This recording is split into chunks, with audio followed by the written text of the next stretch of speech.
Allahu Akbar. Allahu Akbar. Allahu Akbar. Allahu Akbar. Allahu Akbar. Allahu Akbar. Allahu Akbar. Allahu Akbar. Ngapain kang kiri, Mbak? Ngapain kang kiri? Iki gue ana kamera karo laptop. Iki ana kamera. Kamera ini darah. Orang-orang segala kamera ini astagfirullahaladzim. Iki tulungin dhewe nyang galak iki. Lah iki priye sih? Iki pemilik foto. Usah bapak ora. Astagfirullahaladzim.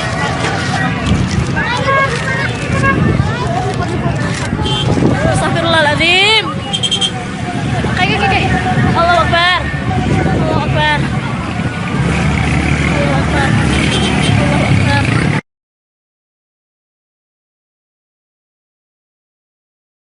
Salah satu kawah di Gunung Dieng, Banjarnegara, Jawa Tengah, yaitu Kawah Sileri meletus. Letusan setinggi 100 meter mengagetkan warga sekitar yang tinggal dekat gunung.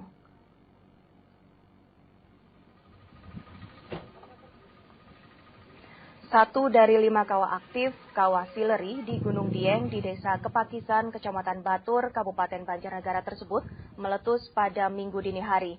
Akibat letusan, bangunan yang ada dekat lokasi berserakan, sementara tumbuhan yang ada di dekatnya langsung beku tertutup lahar yang kering. Sebelumnya semburan serupa di lokasi yang sama terjadi pada tahun 1984, 1996, dan 2003. Hingga kini petugas berjaga di sekitar Kawah Sileri. Para pengunjung diminta berhati-hati dan menjaga jarak hingga radius 500 meter. Para wisatawan yang terlanjur berada di dekat kawah langsung pergi, khawatir bila terjadi letusan kembali. Menurut Pusat Vulkanologi dan Mitigasi Bencana, ada 5 kawah di Gunung Dieng yang masih aktif dan perlu diwaspadai. Di antaranya Kawah Sileri, Kawah Sinila, Kawah Timbang, Kawah Siglagah, dan Kawah Sikidang.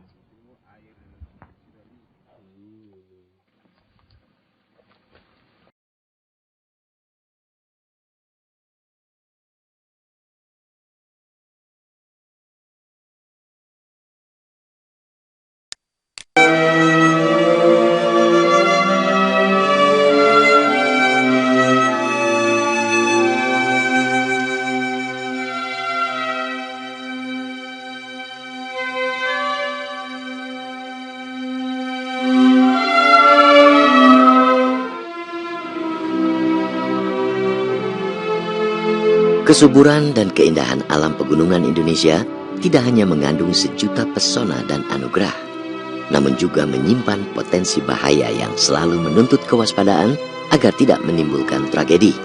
Peristiwa tragedi Kawah Sinila di kawasan Pegunungan Dieng, Jawa Tengah pada tahun 1979 yang menewaskan 149 orang misalnya, mengingatkan kita bahwa bencana alam bisa terjadi kapan saja dan di mana saja.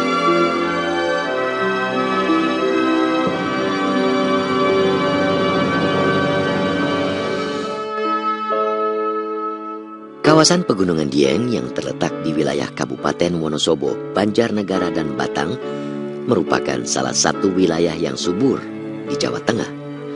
Keindahan alam dan keberadaan sejumlah situs bersejarah di kawasan Dieng juga menjadikan wilayah yang dihuni lebih dari 42.000 jiwa ini menjadi tujuan wisata banyak orang dari daerah-daerah lain. Di balik semua keindahan dan ketenangannya, kawasan Pegunungan Dieng sejatinya tercatat sebagai salah satu pegunungan aktif yang masih menyimpan potensi bahaya. Gunung Dieng itu gunung api yang menjadi ladang pertanian sekarang. Dan memang ciri khasnya gas beracun. Bukan meletus seperti Merapi ya, ada awan panas. Bukan seperti Sinabung. Lebih bersifat, mungkin kalau saya ibaratkan anjing ini, anjing golden. Dia suaranya menggelegar gitu ya. Cerdas dan tidak galak gitu. Ya, tidak galak. Asal tahu cara mendekatinya. Bahayanya satu, adalah gas, CO. Itu yang paling mematikan. Gas ini tidak berbau dan tidak berwarna. salah satu bencana alam yang pernah terjadi di kawasan pegunungan Dieng dan menelan ratusan korban jiwa adalah bencana gas beracun di wilayah Kecamatan Batur pada tanggal 20 Februari tahun 1979 lalu. Sedikitnya 149 orang meninggal dunia dan ribuan lainnya terpaksa mengungsi akibat bencana ini. Bencana yang dipicu gempa bumi ini dikenang sebagai tragedi Kawah Sinila. Tanggal 20 Februari tahun 1979 terjadi gempa bumi yang menyebabkan beberapa rumah di sekitar Kawah Timbang. Pada waktu itu nama desanya adalah Desa Kepucukan, itu mengalami guncangan yang sangat hebat. Kemudian gempa ini menyebabkan Kawah Sinila meletus dan mengeluarkan material berupa lumpur panas. Ketika material lumpur panas itu mengalir, dia menjadi lahar, itu menyebabkan warga yang ada di Desa Kepucukan itu berlari ke dua arah yang berbeda. Satu berlari ke arah selatan dan satu berkumpul di SD Impras Kepucukan. Kemudian mereka memutuskan untuk lari ke arah barat. Saat letupan gas beracun terjadi, sebagian warga Desa Kepucukan yang berusaha mengungsi ke Batur di sebelah barat desa justru terjebak gas beracun. Gas beracun ini keluar dari Kawah Timbang dan rekahan tanah di sepanjang jalan. Gas yang tak berwarna, berasa, dan berbau ini membuat banyak warga tewas seketika. Tubuh mereka lemas dan bergelimpangan di jalan. Berserakan, Mbak. Mungkin ada yang sudah sampai dilepas dari jalan raya ke ladang, ada yang juga masih di situ, ada yang belum meninggal, masih bernapas, tapi nafasnya sudah tersengal-sengal, tersendat-sendat itu. Seluruh pori-pori ini mengeluarkan darah. Jadi kebiru-biruan semuanya. Jadi kayak ibaratnya seperti orang kesetrum itu. Jadi saya kira itu kayaknya kebakar paru-parunya sama jantung, mungkin kebakar itu menurut saya itu. Itu kalau saya lihat di lapangan, Mbak, itu sudah berserakan, Mbak. Ada yang mungkin sekeluarga dengan anaknya, ya Allah, kita juga akan menangis, Mbak, sebetulnya. Ada yang dengan itu di foto yang saya foto itu, Mbak, dengan mamanya itu sudah di sini. Anaknya, Mbak, sambil membawa nasi. Ya mungkin karena akan pergi kan takut ngelih karena dia itu punya anak, Mbak. Sehingga sudah di sini, Mbak. Kita itu ternyuhnya di situ, Mbak. Itu ternyuh sekali saya di situ dengan sudah ngegorong melumah itu ya, Pak, Mbak, di foto-foto itu sambil di sini anaknya di pangkuan di tangannya, Mbak. Gitu. Jadi berserakan, Mbak, tidak menumpuk tapi berjajar, Mbak. Kalau yang mungkin sekeluarga itu Mbak, sudah berurutan, Mbak. Mungkin bapaknya, mamanya, mungkin anaknya begitu, sudah berurutan, Mbak. Menjelang fajar, kabar munculnya gas beracun di Desa Kepucukan menyebar dengan cepat. Beberapa warga dari desa lain yang berupaya menolong tak luput dari bencana ini. 2 relawan tewas karena menghirup gas beracun saat berusaha mengevakuasi jenazah korban. Nggih, kula kimutanane kula nek mresani teng mriki simpun mboten wani terus terang mawon nggih mresani niku kimutanane kula tiyang 145 napa nggih 147 niku sing tiyang dusun ngen kula. Banjur kesumbangan tiang liya kalih Pak Guru siapa ya? Pak Guru Hisam karo Bawon. Kesumbangan niku jenenge wong arep nolong malah daging ngriku tomet sedal niku kalih. Waktu menghirup jadi kita itu rasanya begitu rasa begitu ya agak pedes gitu, langsung seperti cekik.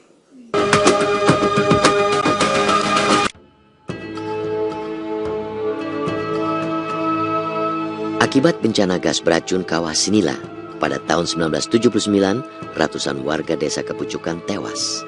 Meski sudah 38 tahun berlalu, bagi beberapa bekas warga Desa Kepucukan yang selamat dari bencana gas maut ini, peristiwa menyedihkan itu tak bisa dilupakan begitu saja. Koseri misalnya, masih ingat benar dengan bencana yang menyedihkan yang merenggut nyawa anak dan cucunya ini. Peteng panik buatan, Pak? Panik ada betul sih. Panik. Selalu lahari mirisi Wikang berikan begitu. Buatan desa buatan kak, desa buatan. Udah bantu buatan apa gugup sih. Gugup belajar tidak sahabat terus kan. Ayo itu khas racun. Kalau yang niku sih Ini kan ya sepatu ini kan mas hias tapi ngitung-ngitungnya karena Jadi kumbatan. itu buatan ini kan sepatu ini kan. Sepatu ini hias nanti kan. Oh, ini kira santan. Kita ngalir ini kuburan kan. Kuburan. Berbeda dengan Koseri, bekas warga desa Kepucukan lain, Muljina, mengaku selamat karena memutuskan tetap tinggal di desa dan baru mengungsi di sore hari. Muljina juga sempat menolong beberapa warga yang pingsan karena menghirup gas beracun. Bersama keluarganya, perempuan yang kini berumur 91 tahun ini menjadi warga terakhir yang keluar dari desa. Nggih mboten enten wong akeh niku, udah karepe dewek-dewek niku. Dasangin wedine sih, wedi kali jeblugan, kali hambune kan dah wedi lah niku ali dah mlayu dewek-dewek mboten enten sing ngakon. Aku lho sekolah-sekolah menggah wong pirang-pirang nggih, bukan men paringan ada waras slamet, dan kula teng griya tak kumpulaken teng griya. Teng griyane kan kula nggih sekitar enten tiyang 3 dusunan kalih keluargane kula kiantuk. Bagi Sutikno, lurah terakhir desa Kepucukan, bencana gas beracun yang menewaskan banyak warga desanya juga tidak bisa dia lupakan. Hingga kini, Sutikno yang aktif sebagai relawan di Basarnas masih mengingat nama-nama warganya yang tewas karena bencana alam ini. Pagi-pagi saya di Purworejo dibangunin sama teman saya, disodorin suara merdeka itu, suruh baca. Kalau sinilah meletus, korban pertama yang ditemu meninggal 36 orang. Terus saya pingsan, begitu saya sadar terus saya pulang. Lari Wonosobo pakai motor di Wonosobo, terus diarahkan untuk lewat Karangkobar. Terus saya menuju ke lokasi Kawedanan. Mau ke desa udah ditutup, tidak diperbolehkan. Nah, cuman sampai Kawedanan aja itu saya bisa melihat beberapa korban warga saya, terus sama di pemakaman massal aja itu. Ya itu Pak Handi, keluarganya Pak Handi meninggal, namanya Pak Sadali, terus Pak Sastro, terus kadusnya ini si Jahri, itu juga satu keluarga habis. Meski menimbulkan kengerian karena mengakibatkan ratusan warga desa Kepucukan tewas, bencana gas beracun tahun 1979 juga melahirkan kisah-kisah keberanian dan kepedulian warga pada sesama. Saat bencana terjadi, Rianto, seorang pensiunan guru SD warga desa Sumberjo misalnya, langsung tergerak menolong warga desa tetangganya. Kala itu, Rianto menjadi relawan pertama yang datang ke lokasi bencana dan ia sempat pingsan akibat menghirup gas CO2 yang menewaskan para korban. Dengan lokasi orang-orang yang pingsan untuk gimana? Nah, setelah kita masuk lokasi, kita pertama itu bersama-sama itu mengangkat satu orang, kita naikkan ke mobil, kan ada mobil waktu itu. Entah mobilnya siapa kita tidak ingat, itu sudah dibawa ke puskesmas. Terus kita mau menolong lagi, itu yang namanya Pak Sardani itu kalau tidak salah, kita angkat pakai itu, tarikan tangan tidak kuat, kita itu mau istilahnya pakai itu apa ya, kita selipkan tangan. Nah pada waktu posisi agak jongkok saya menghirup apa istilahnya ya, mungkin CO2 nya itu mungkin waktu menghirup, jadi kita itu rasanya begitu apa ya, rasa begitu ya agak pedes gitu, langsung seperti cekik, terus kita putar haluan sambil itu bilang pada Pak Mariono, Pak Abu, saya itu ditolong, Pak Moharol, aku ditolong. Itu ceritanya gitu. Setelah kurang lebih 10 meter jatuh. Nah, pada waktu jatuh, teman kita yang mau pulang itu masih sempat narik. Nah, akhirnya terjadi luka sampai dengan ya kurang lebih 5 menit mungkin waktu itu kita tuh sadar. Kita lihat sini sudah itu robek, termasuk celananya, kita itu merangkak. Mbak, merangkak sampai di sebelah barat jembatan.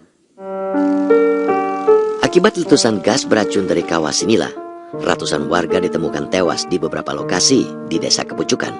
Muhammad Zamil Rifai, Salah seorang relawan mengatakan sempat mengevakuasi beberapa korban tewas yang ditemukan di dekat sebuah bangunan SD Impres. Berangkat lagi. Berangkat kita mengambil dari keluarga dari Pucukan itu, Mbak. Itu yang saya kenal itu Pak Sastro beserta keluarganya, Mbak. Pak Sastro itu orang yang dikenal masyarakat dari Pucukan, dari Mbatur itu sudah tahu yang namanya Pak Sastro itu orang yang dikenal oleh masyarakat, Mbak itu. Itu membawa kita sekitar ada kurang lebih 7 jenazah dulu, Mbak. 7 jenazah kita bawa, keluarganya Pak Sastro itu mungkin ada datang, kalau mungkinnya bisa lebih, mungkin itu keluarganya Pak Sastro itu saya bawa ke kecamatan, dan di situ sudah tidak bernyawa lagi semuanya, Mbak. Banyaknya jumlah korban tewas akibat bencana gas beracun Sinila diduga disebabkan ketidaktahuan warga atas keberadaan gas beracun di sekitar Pegunungan Dieng. Sepengetahuan saya waktu saya masih kecil di situ ada lubang kecil yang kalau dikasih hewan jangkrik apa korek api itu menikmati gitu.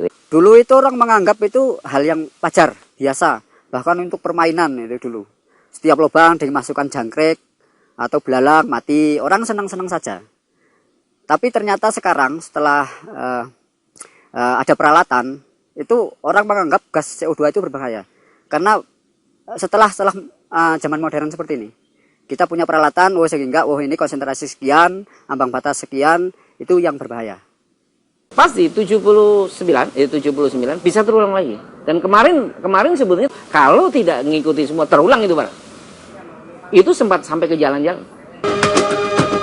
Karena setiap saat bisa terjadi keluarnya gas di situ. Mungkin dalam kondisi normal tidak begitu tinggi, tapi dalam kondisi yang tekanan tinggi di bawah Dieng, jangan coba-coba. Jangan pernah coba. Believe me, itu gas CO2 tidak berbau dan tidak berwarna, dan dalam konsentrasi yang 20% volume itu pasti mati orang yang menghirup itu. Pasti 79 bisa terulang lagi. Dan kemarin sebetulnya kalau tidak mengikuti semua terulang itu, Pak. Itu sempat sampai ke jalan-jalan. Bahkan di film sebaran kabutnya itu di film sangat dekat oleh tim saya. Datangnya bencana alam memang sering menghadirkan tragedi yang tidak bisa ditolak. Namun, sejatinya tragedi juga selalu menorehkan tantangan bagi siapapun untuk bersikap lebih arif dan cerdas. Karena alam selalu mempunyai cara dan bahasa sendiri untuk berkomunikasi dengan manusia.